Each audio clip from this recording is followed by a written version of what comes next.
to Trade Links from NatWest.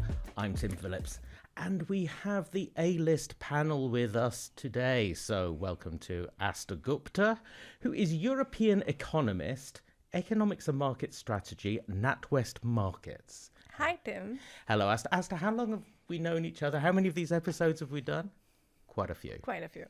I still have to read out your job title from a piece of paper. And with a simpler job title, Scott Livingstone, International Advisor, NatWest Group. Hello, Scott. Tim, good afternoon. Good to be here again. It's what your job title doesn't say that's the interesting thing. Now, was it really 10 years ago that the UK voted to leave the EU? Well, the drama is in the past, but the trade story's still got legs. And what frictions in trade remain, and which ones have been sorted out? And with the EU and the UK both looking for growth, could maybe a closer trade relationship help both parties? So today I'm going to say something that I swore I would never say again. Let's talk about Brexit. Scott, first of all, for anyone in the audience who was lucky enough to miss it the first time round, bring us up to date where we are with Brexit. Oh, and how we got here. Okay, in really quick summary, Tim, the UK has always been sort of semi-detached from the community ever since we joined the expanding European communities in 1973. We had reservations about sovereignty and the depth of the integration required. So we had that posture all the way through in 73. It led to opt-outs from the Schengen area, from the euro, for example. So in effect, really quite a selective participation while we were members, or while the UK were members. It led to polarisation of domestic politics, ultimately, particularly within the Conservative Party, leading to a referendum in 2013, led by Prime Minister David Cameron. The referendum, 52% voted to leave, but with deep divides in regions. So Scotland, Northern Ireland voting to stay, and also big differences in generations, so young people voting to stay on the whole. The withdrawal process took 4 years. It was a significant distraction of UK foreign policy, and I speak from experience and capacity. And don't forget, that was at a pivotal time in global geopolitics. It led to some bigger geopolitical impacts, I would argue. The exit from the community, it led to challenges to supranational governance everywhere, including encouraging other populist parties in Europe, for example. I would argue that in geopolitical terms, Tim, it weakened Europe, the absence of our country from the community. It removed one angle of the UK's geopolitical added value, particularly to America, for example, our membership of the community. But that's the short story of where we were. We were never fully committed to the community, and it came to a head in 2013 with the call of the referendum. But then that was a long period of distraction, like you say, and we're out. Thank you for making it the short story, because having lived through the long story, I don't want to go there again. But Aastha, talk to me about trade between UK and the EU. Where is it? Is it down, up, sideways? I think to answer this question, we have to step backwards, because trade needs to be looked at from two angles. One, in terms of volume. The second one is in terms of value. So trade in value terms has recovered, but that is basically because of higher prices. But in terms of volumes, it has not recovered back to its old momentum. So if you look at in volume terms, UK's goods trade with EU is about 10 to 15% below where it would have been if pre-Brexit trends had continued. And over the years, that gap hasn't really closed, which means that basically this is the new normal. And sector-wise, the story is mixed. Some sectors have taken the hit a lot harder than the others. So manufacturing, cars and chemicals have never really gotten back their old pre-Brexit momentum. So other sectors like food and agriculture were hit hard early on, but these flows have recovered, but at the same time they have become a lot more volatile. Services, on the other hand, is a different story. So UK services exports to the overall world have been stable, or I would say more resilient. But there's an underlying hidden story there that the growth has been driven by other markets such as US, and that is why services exports have been a lot healthier, but it hides the weaker performance with the EU. One phrase that we all learnt during Brexit was non-tariff barriers. The current state of non-tariff barriers, how much of an effect do they have on trade? I think this is where the story gets a lot more interesting because, of course, there were no tariffs after the Brexit. But non-tariff barriers are actually the hidden cost of Brexit. Because when you add up the customs paperwork, rules of origin, and border checks, these costs add up to, of doing business, and these are meaningful. So most estimates suggest that this is equivalent to about 7 to 10% tariffs of goods trade. Of course, bear in mind that as a firm, you don't really feel these numbers dramatically on day one. But if they're sustained, then yes, it does impact your decisions as to how you price your products, whether you invest, and most importantly, whether small firms actually bother to export at all or not. Scott, with one or two notable exceptions, we have different politicians now than we had 10 years ago. Do these political changes make closer trading relationships between the UK and the EU more feasible now? What would that look like if it happened? Well, maybe we'll come on to what it would look like if it happened. But in terms of does it make more feasible, I would say yes, Tim. I think we have seen some changes to some of the key political job holders. I think we've seen a shift, particularly under the Starmer government, a shift towards resetting to stability rather than confrontation and sniping across the channel. I think we've seen a drive to improve the Brexit arrangement in pragmatic areas. So rather than rerun the arguments, for example, I think the Windsor framework in 2023 helped resolve some disputes around the Irish border and restore some trust, albeit with a refresh still required to satisfy some unionist anxieties. And in the European Union, I think we have seen a willingness to build some sector-specific cooperation and also to recognise the UK as a key partner, particularly security and energy. So, for example, we've seen a move to align some regulatory frameworks, food and agricultural standards, for example, data sharing around customs, youth mobility schemes, and then pursuing energy or infrastructure integration. So a good example of that last one is the Hamburg Agreement of this year, Tim, aiming to build and develop new offshore wind capacity in the North Sea, where the UK is a vital partner in that arrangement. If the parties get closer in trade terms, Aastha, which sectors are going to benefit from that? I think the potential upside is quite concentrated if they actually got closer. And for me, 3 sectors stand out. The first one Scott already mentioned, which is the most obvious choice to me, which is agri-food. And this one is a low-hanging fruit, pun intended. So small changes to border procedures could remove the large share of existing frictions that are there. The second one would be chemicals and pharmaceuticals, because these industries are highly regulated, but at the same time, they account for tens of billions in bilateral trade. So even a partial alignment here could make a noticeable difference. And lastly, automobiles, especially electrical vehicles, they stand out because the supply chains in this sector are very integrated across the channel. And I think there's this shared interest between the two countries in terms of coming closer and remaining competitive, when we are seeing that there is this existing pressure which is mounting up from different markets, notably from China. Aastha, the EU really, really does need to find some growth from somewhere.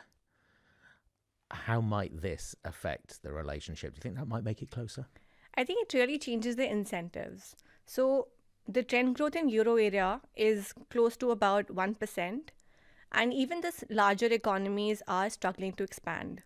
So in that environment, friction with the nearby high income economy like the UK looks expensive. So from EU's angle, I think reducing barriers with the UK is the lowest effort that could actually bring growth impulse.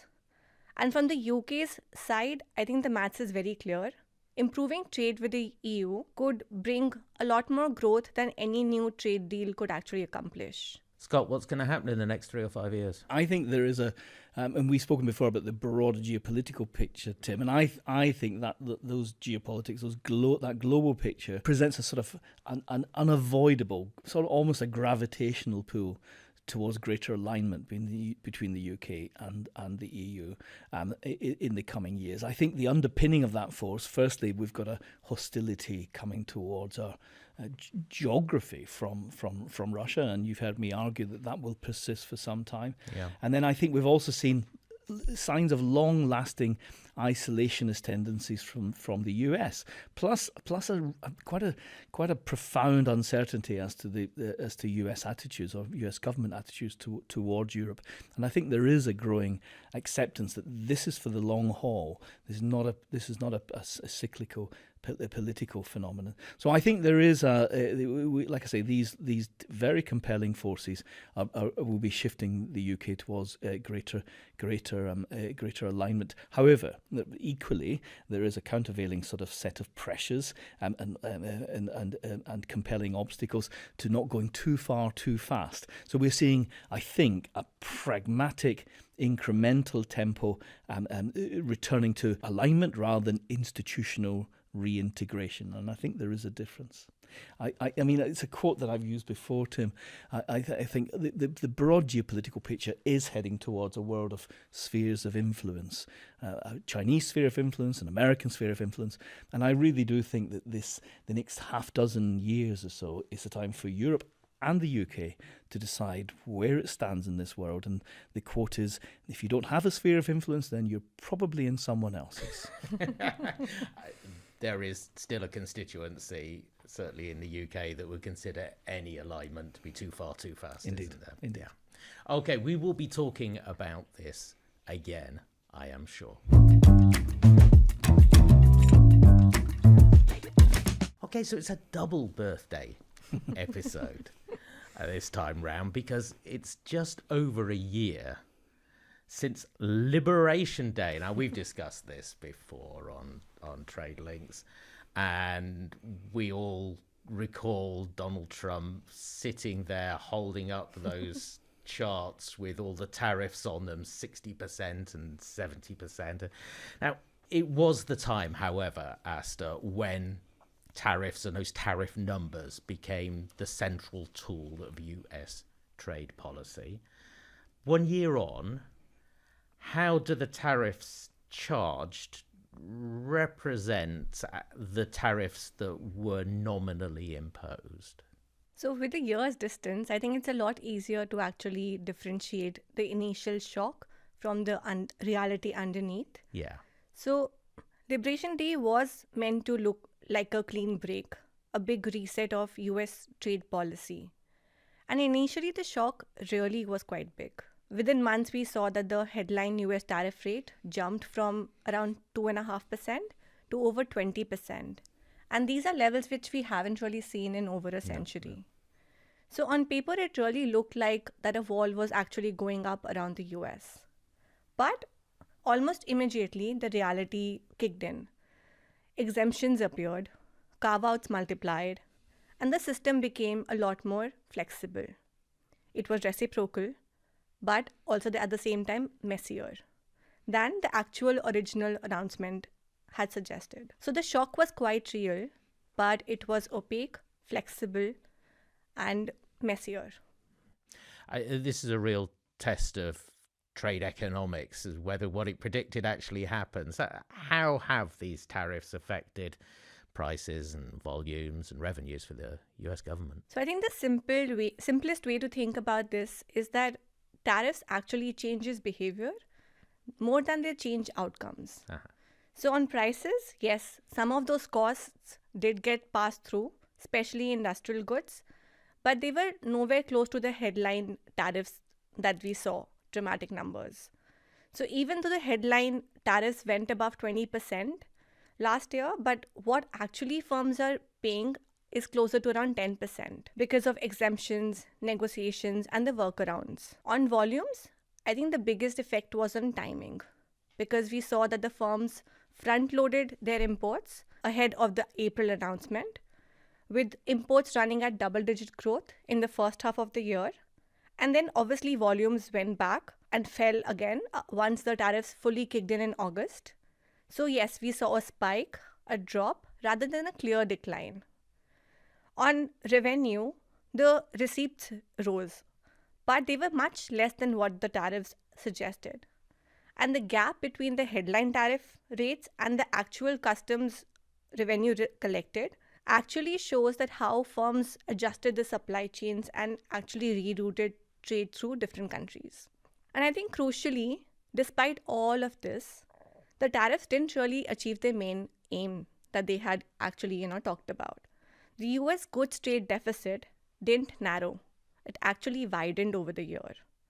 So yes, the policy was loud, but economically, it was surprisingly leaky. Scott, I imagine if I was sitting in the Ministry of Trade in China, I would have been expecting something from that announcement. But I imagine that there were people sitting in ministries of trade all over the world who are watching television and going, hey, hang on, he's talking about us now. In this world where trading partners with the US have to deal with constant changes in tariffs or the threat of tariffs or the punishment of tariffs, how has that changed the way in which they're conducting trade? Well, first of all, I think you're right. It wasn't even across the world, depending on the power that you felt or the position. Some countries responded quite urgently to, you recall the Trump administration saying, it's almost like there's a move early advantage. Settle the deal early, otherwise it just gets worse.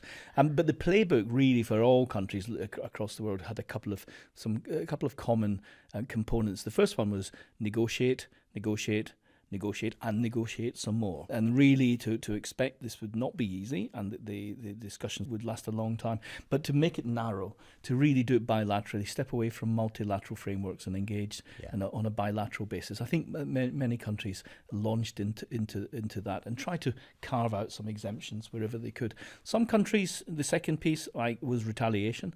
Canada tried. China, the most dramatic impact in that particular tactic. A third tactic I would say was reducing the risk of provoking Washington's anger. So increasing US imports, addressing any imbalance, creating jobs in America was a tactic used by a couple of countries, Japan for example, and on the whole keeping a low profile, not being the target for the anger from DC. And then I think the final one really over a longer term is diversification, de-risking and hedging, finding alternatives really. So dealing with the pressure from the US tariffs, but really looking to reshape trade links so that they can so that there is an alternative to the US trade. Are these trade borders, is this fragmentation that started at Liberation Day, is it here to stay now? Yeah, I think it is. And it's really interesting to hear Aastha's comment on the overall impact on this year. I think that's a fascinating point. But I think that in geopolitical terms, the sort of weaponization of trade, maybe in a more structured way than we've seen during Liberation Year, but I think the weaponization of trade is with us. We're seeing it now in the Strait of Hormuz. So I think this is now part of this much more fragmented, complex, holistic sort of geopolitical competition between countries. If I may, so the tariffs themselves might just change, but the uncertainty, feels permanent, because economically the risk premium attached to all of this has become like a permanent feature of global supply chains. So even if all the tariffs were scrapped tomorrow, the uncertainty that the firms have to face has actually forced them to, shift their inventory model. They've moved from just-in-time to just-in-case model, and which does mean that the higher inventory costs are already baked in. So we've actually, entered an era of fragmented globalization where trade is determined more by resilience rather than pure comparative advantage. And this is here to stay. Scott, you mentioned some of the tactics that countries have used to deflect tariffs over the last year. Looking forward, is this the playbook now if they want to trade with the US? Yes, it is. Go bilateral, match them on a transactional sort of tone, give some concessions up front. Another one is to bundle other aspects into the relationship. So South Korea and Japan, for example, on security and successfully putting that in there. How successful this be, I think it's too early to tell. I think it will be expensive, and the early signs are that having reached that deal with the Trump administration, that doesn't guarantee a stable, predictable, positive relationship with Washington. Okay, so I want you to be future historians now. Looking back on the history of the 12 months after Liberation Day, economically and politically, economically for you, Aastha, politically for you, Scott, what's the story we're going to write about this? Aastha? So economically, I think the history will probably say that with respect to tariffs, the bark was thunder bite because they raised costs and uncertainty, but they didn't deliver as to what they promised. Trade deficits didn't fall. Your supply chains didn't suddenly come back home. And at the same time, the actual tariff rate was a lot lower than the headline tariffs that they were announced earlier. But I think the shift is lasting because trade policy is no longer a rare tool to actually negotiate. It's becoming a strategic lever to negotiate and get what they want. So the legacy isn't really deglobalization, but a more fragile, fragmented, and a lot more politicized global trading system. Yeah, I would agree. I think in geopolitical terms, I think history will show this to be an inflection point in how geopolitics are conducted. So trade shifting to centre stage of geopolitical competition and away from an agreed rules-based order. Yeah. And I think I'd draw out two particular geopolitical lessons for history, Tim. I think the first one is the shock of President Trump's really hard transactionalism on allies as well as adversaries. So the likes of the UK or Australia or the Philippines, who didn't run large structural surpluses with the US, were whacked with unexpected tariffs just as much as adversaries were. I think that has developed or led to an erosion of the West's cohesion and trust, the crucial element being trust. So I think that's point number one, the impact on the community of Western allies. The second one is China.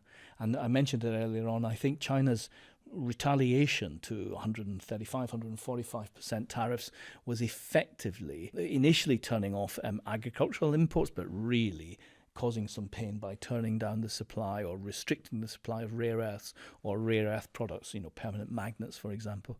And I think that was a wake-up call to the world about China's power to control trade choke points. And as I've said, we saw it again this year with Iran and the Strait of Hormuz. So I think the manner of geopolitics now very much includes trade choke points as a lever to pull, to coerce, as Aastha said. But China pretty much led the way with that control of rare earths. The future history of Liberation Day. What a time to be alive.